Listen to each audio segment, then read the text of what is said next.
अहमदाबाद का नाम सुनकर सारी औरतें खुश हो जाती हैं, लेकिन अनुपमा के ऊपर पहाड़ सा टूट पड़ता है।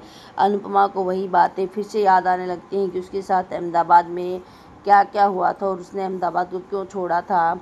अनुपमा दुखी हो जाती है और सोचती है कि जहाँ से मैं दूर भागती हूँ वही चीज़ मेरे सामने आकर क्यों खड़ी हो जाती है।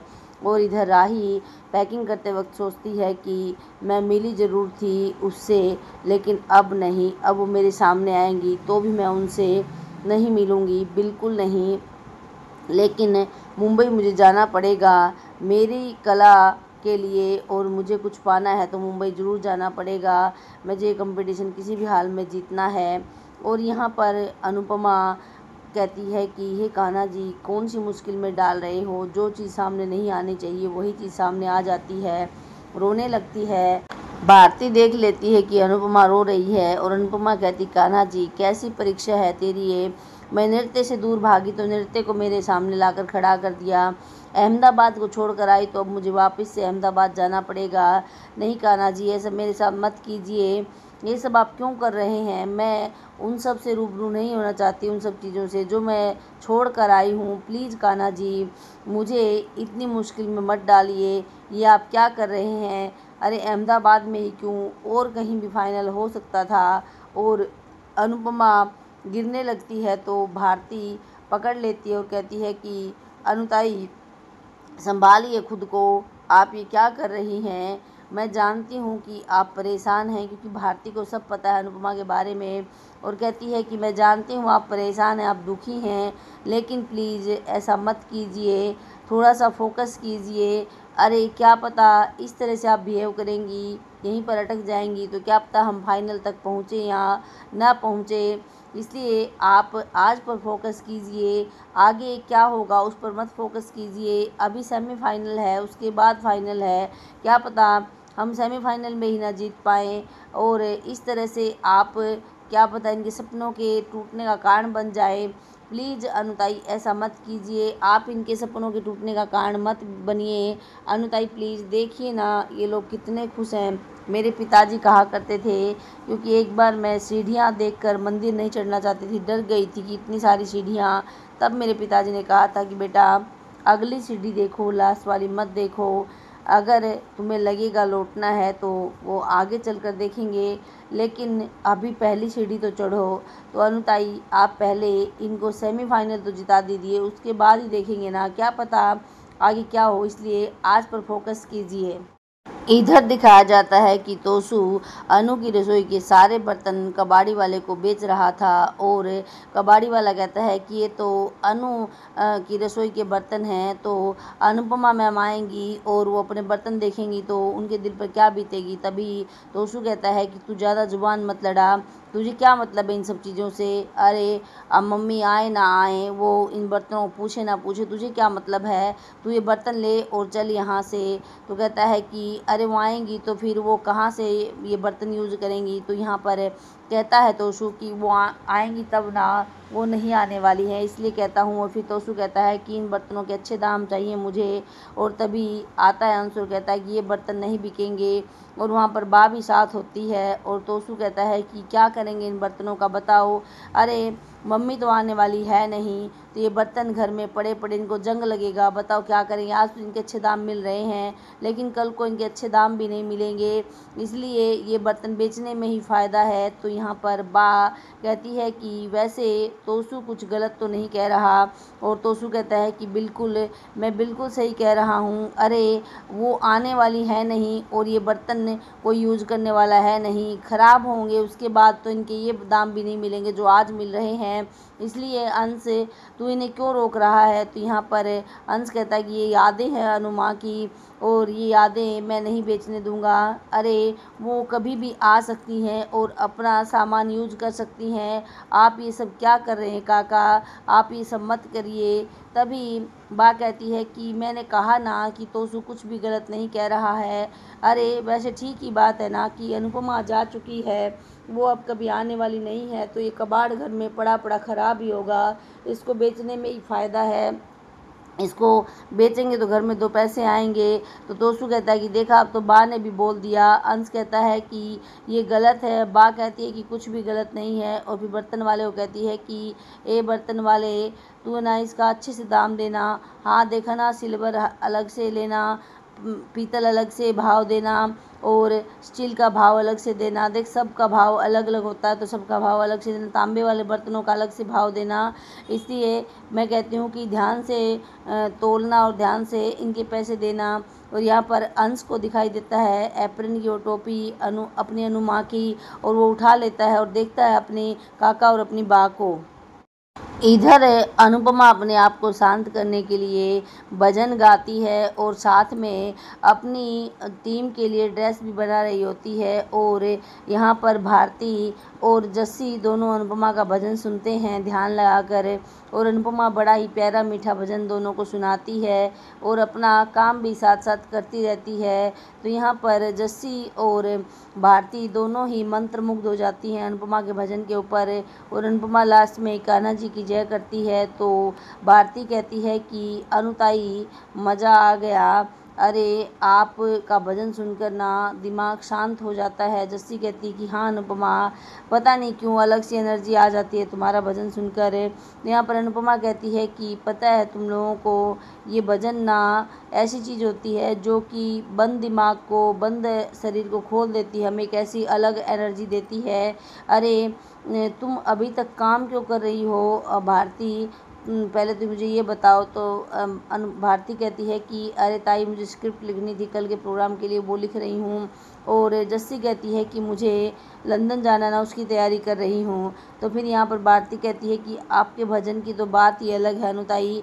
तब अनुपमा कहती है कि जैसे तुम्हारे मोबाइल में पासवर्ड होता है ना, उसको खोलने के लिए, उसको चलाने के लिए, वैसे ही ज़िंदगी को चलाने के लिए एक पासवर्ड है भक्ति भावना, भजन और प्रेम। तो देखो तुम किसी से प्रेम करके देखो, तुम भक्ति भावना से ओतप्रोत भगवान जी को याद करो तो देखना मन को एक अलग ही शांति मिलती है। और भारती कहती है बिल्कुल सही कह रही हैं आप, जब भी आप भजन गाती हैं तो मैं ध्यान लगाती हूँ, मुझे बहुत अच्छा लगता है। अनुपमा कहती है कि हाँ ऐसा ही होता है मेरे साथ भी। और जस्सी कहती है कि हाँ हाँ अनु, मैं भी तुम भजन गाती हो तो ध्यान लगाती हूँ तो मुझे भी एक अलग सी फीलिंग आती है। और फिर बातें करने लग जाती हैं कि जस्सी कहती है कि अरे मैं तो लंदन चली जाऊंगी लेकिन तुम दोनों तो कम से कम साथ रहोगे, तुम दोनों को एक दूसरे का प्यार मिलता रहेगा। तो जस्सी को भारती कहती है कि तू तो हमें छोड़कर चली जाएगी। तो यहाँ पर जस्सी कहती है कि तू तो अनुपमा के हाथ का खाना भी खा लेगी, घर का खाना भी खा लेगी, लेकिन मुझे तो इंडियन खाना का ही लाला पड़ जाएगा। मैं क्या करूँ, लेकिन क्या करूँ, सपनों को पूरा करने के लिए जाना भी पड़ेगा। तो यहाँ पर भारती कहती है कि अनुताई कहाँ रहेंगी, ये भी तो जाएंगी।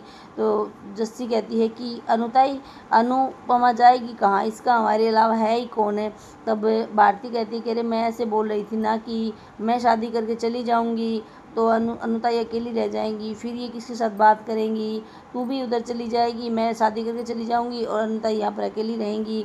तभी जस्सी कहती कि अरे मैया, तेरा शादी का भूत अभी तक उतरा नहीं है क्या। तो यहाँ पर भारती कहती कि भाई मुझे तो बच्चे चाहिए और बच्चों के लिए शादी तो करनी पड़ेगी, तुझे पता है। तभी जस्सी मुंह में उंगली डाल के कहती है कि मम्मा मुझे गोद ले ले, मैं तेरा बच्चा बन जाऊंगी। तभी यहाँ पर कहती है भारती कि मुझे बच्चे चाहिए, आफत नहीं, तू तो आफत की पुड़िया है। तो जस्सी कहती है अच्छा मैं आफत की पुड़िया हूँ। तो कहती है और क्या। तभी अनुपमा ड्रेस रेडी कर देती है और देखती है उसका फ़ोन बज रहा है। अनुपमा फ़ोन उठाती है, उधर से पंडित जी फ़ोन पर होते हैं, कहते हैं कि तिलोत्तमा बेटा तुम कल जल्दी आ सकती हो क्या। तो अनुपमा कहती क्या हुआ गुरुजी बताइए ना। कहता है कि अरे वो हमारी शिष्या आ रही है ना, तो उसके लिए थोड़ा सा खाना बना देना कुछ भी, तो इसलिए थोड़ा सा कल जल्दी आ जाना। तो अनुपमा कहती कि हाँ गुरुजी आ जाऊंगी। अनुपमा कहती है कि गुरुजी की ये शिष्या कुछ खास लग रही है गुरुजी के लिए, तभी तो गुरुजी इनकी इतनी चिंता करते हैं। तब जस्सी कहती किसका फ़ोन था। कहती गुरुजी का फ़ोन था, उनकी कोई शिष्या आ रही है, उसके लिए खाना पीना बनाने के लिए बोल रहे थे। तो अनुपमा कहती है कि मेरा भी मन कर रहा तो उससे मिलने का। इधर राही पक्का प्रण ले लेती है, कहती है कि उससे तो मैं बिल्कुल नहीं मिलूंगी, मेरे सामने आएगी तो इतनी नफरत दिखाऊंगी कि अपने आप अलग हो जाएगी। और यहाँ पर अनुपमा कहती है कि मेरा उससे मिलने का मन हो रहा है। इधर प्रेम कहता है कि अगर मम्मी से मुलाकात होगी तो क्या होगा, क्योंकि मैं काम की वजह से नहीं जा पा रहा हूँ राही के साथ। हे कान्हा जी, प्लीज़ इन दोनों को मत मिलने देना। अगर इन दोनों का मिलन हो गया तो मुश्किल हो जाएगी। और यहाँ पर राही कहती कुछ भी मुश्किल नहीं होगी मुझे।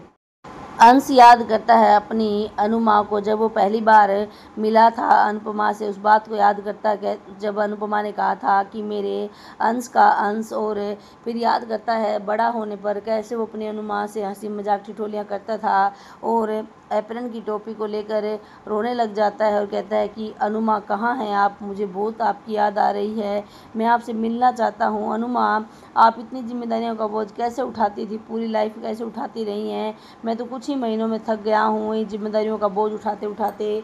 अनुमा कहाँ हो आप, प्लीज़ आ जाइए ना मेरे पास, मुझसे एक बार बात कर लीजिए ना।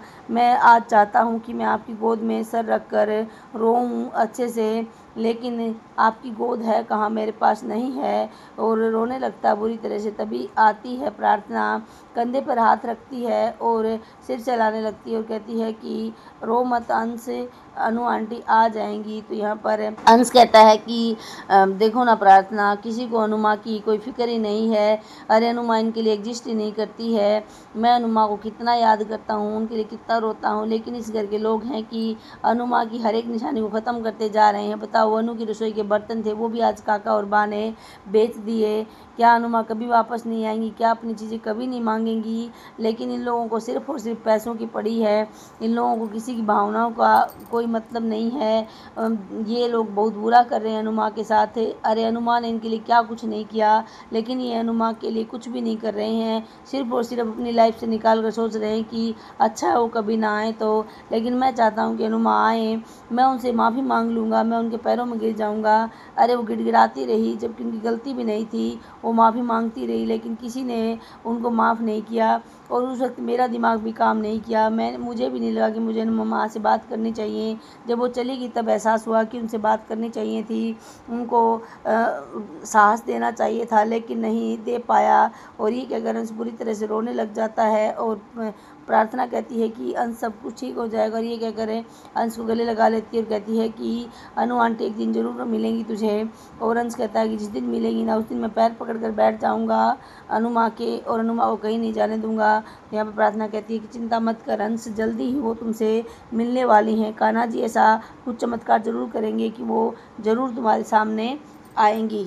भारती, जस्सी और अनुपमा तीनों भुट्टे खा रही होती हैं और देखती हैं कि चोल में कुछ रोला मचा पड़ा है। और यहाँ पर जस्सी कहती है कि पता नहीं लोगों को क्या हुआ है, क्यों इतना बहसबाजी कर रहे हैं। तभी भारती कहती है कि यार गणपति उत्सव आने वाला, उसके लिए कुछ कर रहे होंगे।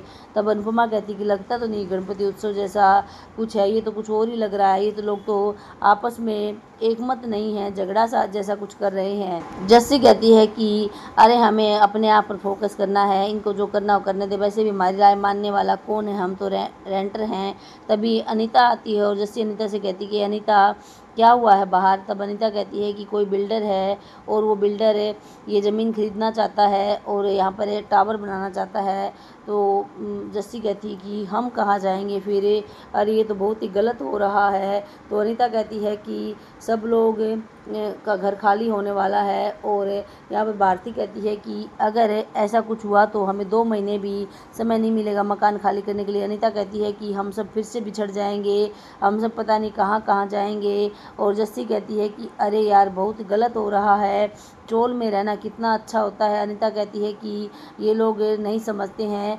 तो फिर जस्सी कहती क्या स्टेटस है, तो अनीता कहती है कि कुछ जो पुराने लोग हैं वो तो मना कर रहे हैं, लेकिन नए लोगों को तो स्टेडियम चाहिए, पूल चाहिए, तो सब कुछ चाहिए, इसलिए वो तुले हुए हैं कि ये चोल बिक जाए। और यहाँ पर जस्सी कहती है कि ये ना बहुत ख़राब हो रहा है। तब अनीता कहती है तुम्हारा ही मकान मालिक है। तो जस्सी कहती है कि इस मकान मालिक की तो ऐसी की तैसी, और अनुपमा उसे रोकती है। और यहाँ पर भारती कहती है कि अनुताई हम फिर से सब अलग हो जाएंगे। फिर कहती है कि हमें तो 2 महीने भी समय नहीं मिलेगा, हम कहाँ से मकान ढूंढेंगे। और यहाँ पर जस्सी कहती है कि काश ये चोल ना बिके। तो अनीता कहती मैं भी तो यही चाहती हूँ कि ये चोल ना बिके, तो नहीं तो फिर हमसे फिर से अलग हो जाएंगे। अब जस्सी कहती है कि नहीं नहीं ऐसा नहीं होगा, हम साथ रहेंगे। और जस्सी कहती है कि छोड़ना इन सब को, हमें अपने सेमीफाइनल पर फोकस करना है। तो अनीता कहती है कि फोकस तो यहाँ भी रहेगा क्योंकि मकान जो छोड़ने पड़ेंगे हमें। तो जस्सी कहती है कि ये हमारा मकान मालिक है ना मुआ, इसको क्या आग लगी पड़ी थी कि ये जाकर बिल्डर के पास से पैसे लेने के लिए दौड़ पड़ा। अरे किराया मिल रहा है ना इसको हर महीने, फिर भी इसको आग लगी पड़ी है ये चौल बेचने की। और यहाँ पर अनुपमा सोच रही होती है कि मुझे एक परिवार मिला था और अब वो भी छूट जाएगा, मुश्किल से मिला था ये परिवार, अब मैं क्या करूँगी, कहाँ जाऊँगी। और भारती कहती है कि ये बहुत गलत हो रहा है हमारे साथ, हमें तो और मकान देखने की तैयारी कर लेनी चाहिए क्योंकि अगर लोगों ने पैसे लेने की ठान ली है तो ये पैसे लेकर आएंगे। जस्सी कहती है कि ऐसा ही मुझे लग रहा है कि हमें कुछ और देखना चाहिए। तब अनुपमा सोच रही होती है कि मैं कहाँ जाऊँगी, मुझे ऐसा परिवार कहाँ मिलेगा। और भारती कहती है कि हम अलग हो जाएंगे, कोई साथ नहीं मिलेगा, कोई किसी से बात नहीं करेगा। और पता है क्या होता है इस अपार्टमेंट में, अरे इसमें लोग सुविधा तो पा लेते हैं लेकिन घुटन बन जाती है इनमें और डिप्रेशन में आ जाते हैं। और फिर डिप्रेशन का इलाज कराने के लिए काउंसलर के पास जाना पड़ता है, उसके सामने बड़ा दुखड़ा रोते हैं। तो अनीता कहती है यही सब होता है। तभी अनुपमा सोचती है कि वनराज ने भी ऐसे ही मकान बेचा था, बाबूजी ने मकान के टुकड़े कर दिए थे। और यहाँ पर अनुज की प्रॉपर्टी भी हड़प ली थी उसके बड़े भाई ने। और अनुपमा सोचती है कि अभी मनोहर जी का बेटा भी तो आया था, उन्होंने तो अपने बाप को बड़ा बुरा भला कहा था, मारने तक की कोशिश की थी।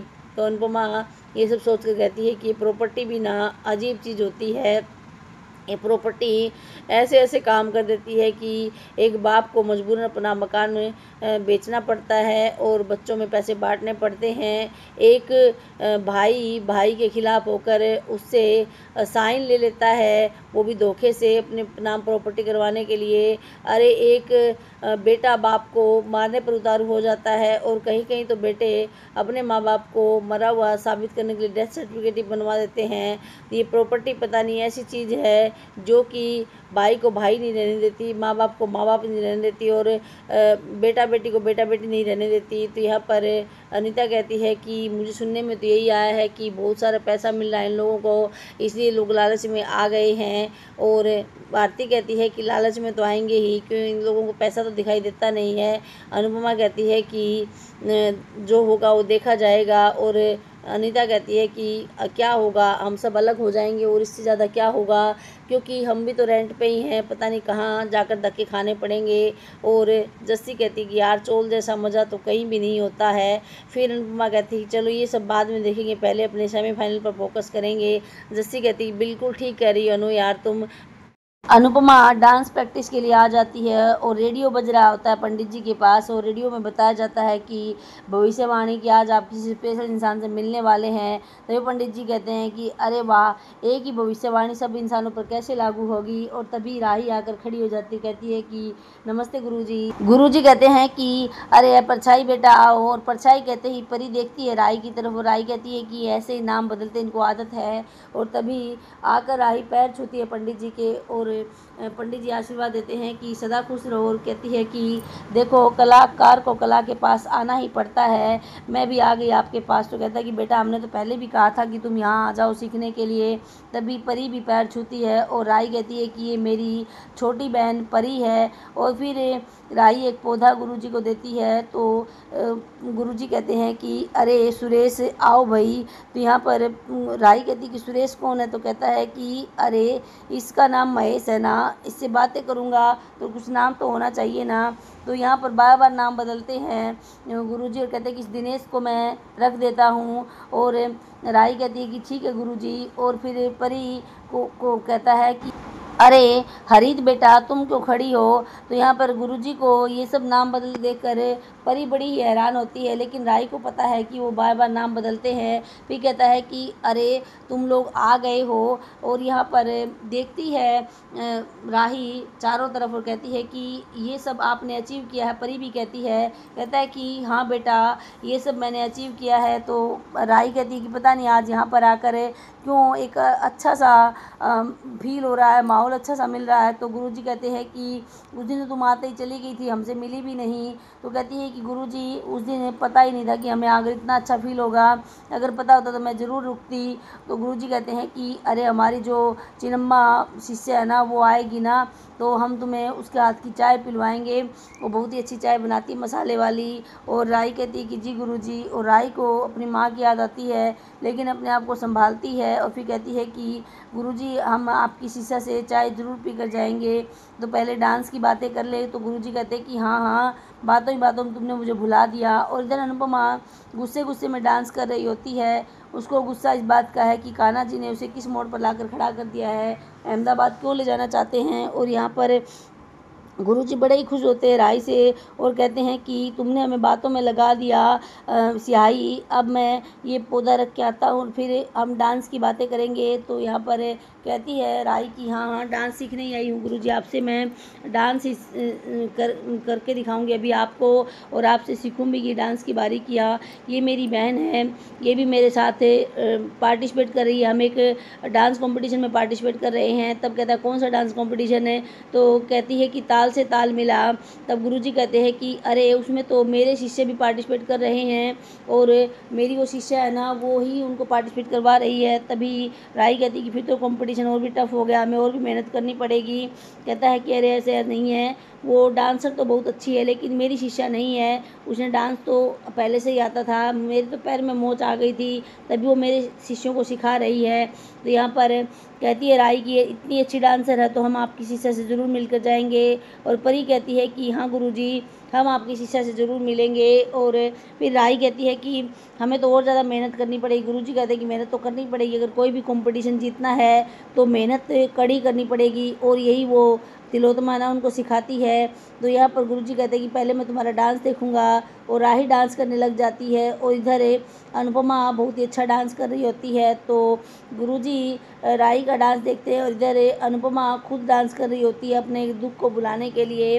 तभी गुरुजी सोचते हैं कि मुझे इस लड़की में अनुपमा की परछाई क्यों नज़र आती है, ये उसी तरह डांस क्यों क्यों कर रही है, कहीं अनुपमा ने ही तो इसको डांस नहीं सिखाया है। और इस तरह से गुरुजी थोड़ा सा अंदाज़ा लगाते हैं और कहते हैं कि मुझे इसको समझना ही होगा, इस चीज़ को, कि ये दोनों एक जैसी कैसे डांस कर सकती, वही अदा, वही भाव, वही नज़ाकत दोनों में। और इधर अनुपमा को रोकने के लिए आ जाती है भारती और जस्सी, और उनको देखकर अनुपमा रुक जाती है। और भारती कहती है कि अनुताई आपको पंडित जी कहने जाना। जस्सी कहती है कि अरे आज तो आपको जल्दी जाना था, और फिर भी। तो अनुपमा कहती है कि अरे हाँ गुरुजी ने मुझे जल्दी बुलाया था। और अनुपमा दोनों को बाय बोलती कहती है कि मुझे जल्दी जाना है, और पूछना चाहती है भारती कि आप इतनी परेशान क्यों हैं। तो अनुपमा कहती है कि नहीं नहीं, मुझे भी जाना है, और बाय बोलती है, निकल जाती है वहाँ से। और यहाँ पर अनुपमा बहुत तेज़ कदमों से गुरुजी के घर की तरफ बढ़ रही होती है, और इधर राही का डांस ख़त्म हो जाता है। तो यहाँ पर गुरुजी कहते हैं कि बहुत अच्छा डांस किया बेटा तुमने, मैं और बारीकी है वो तुम्हें और बता दूंगा। और फिर कहता है कि अरे अभी तुम रेस्ट करो, तुम्हारी बहन की बारी है। और परी से कहता है कि प्रियतमा तुम भी डांस करके दिखाओ। और परी अपने नाम बदलते हुए देखकर गुरुजी को चौंक जाती है, और यहाँ पर राही मुस्कुरा देती है और कहता है कि तुम लोग ना वेट करो, ये जब तक ये डांस ख़त्म करेगी तब तक हमारी जो तिलोत्तमा बेटी है वो आ जाएगी, फिर वो तुम्हें चाय बनाकर पिलाएगी। और राही फिर से हंसने लग जाती क्योंकि पंडित जी जो है बार बार नाम बदलते हैं, लेकिन असली नाम अभी तक नहीं लिया अनुपमा का। और अनुपमा यहाँ पर भागती हुई आती है, तो रास्ते में कीचड़ होता है और कुछ सीमेंट वगैरह पड़ी होती है, तो अनुपमा का पाँव उसमें उलझ जाता है।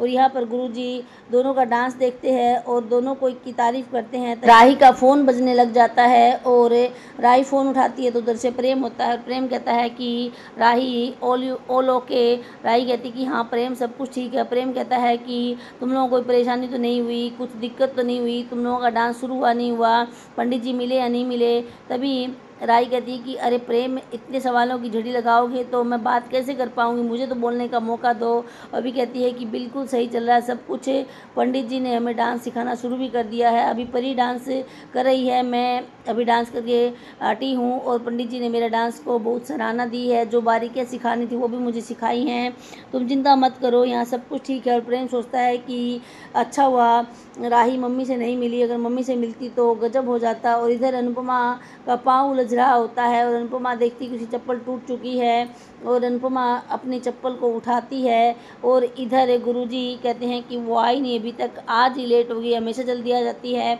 हमने उसे कहा भी था। और फ़ोन भी लगाते हैं अनुपमा को, लेकिन अनुपमा फ़ोन नहीं उठाती है। तभी राही कहती है कि गुरुजी हमें ना कुछ काम है, हम थोड़ा सा काम करके आते हैं। और इधर गुरुजी फ़ोन मिलाते रहते हैं। तो आज का एपिसोड यहीं पर ख़त्म हो जाता है। अगले एपिसोड में दिखाया जाता है कि फाइनल राउंड देखने के लिए पूरा शाह परिवार भी पहुंचा है और पूरा कोठारी परिवार भी, और दोनों आमने सामने होते हैं तो एक दूसरे को बुरी नज़रों से देखते हैं। और इधर प्रेम देखता है कि डांस रानीज ग्रुप जो अनुपमा का है वो आ चुका है स्टेज पर फाइनल के लिए। और अनुपमा को जब नाम सुनाई देता है अनुज डांस एकेडमी का और राही का, तो अनुपमा एकदम से चौंक जाती है। अनुपमा भागती है, प्रेम को ढूंढती है और प्रेम के पास जाकर कहती है कि प्रेम, ये तुमने क्या किया? तुम्हें पता था ना कि राही इस कंपटीशन में पार्टिसिपेट कर रही है और तुमने मुझे बताया नहीं। राही को डांस करते देखती है अनुपमा और प्रेम को कहती है, तो प्रेम कहता है कि मम्मी मैं क्या करता, आप बताइए। ना ही मैंने राही को बताया कि आप पार्टिसिपेट करें, ना ही मैंने आपको। तो अनुपमा कहती है मुझे तो बताना चाहिए था, ये गजब क्यों किया प्रेम, ये मुझे बता दो। और प्रेम कहता है कि सॉरी मम्मी। तो देखते हैं कि आगे क्या होगा जब अनुपमा आएगी सबके सामने और यहाँ पर अनुपमा क्या सपने पूरे कर पाएगी अपने डांस टीम का। तो ये सब देखने के लिए आपको बने रहना होगा चैनल के ऊपर। चैनल को सब्सक्राइब कीजिए, वीडियो को लाइक और शेयर कीजिए। स्वस्थ रहिए, मस्त रहिए। हम आपसे मिलते हैं नेक्स्ट वीडियो में, तब तक के लिए बाय बाय दोस्तों।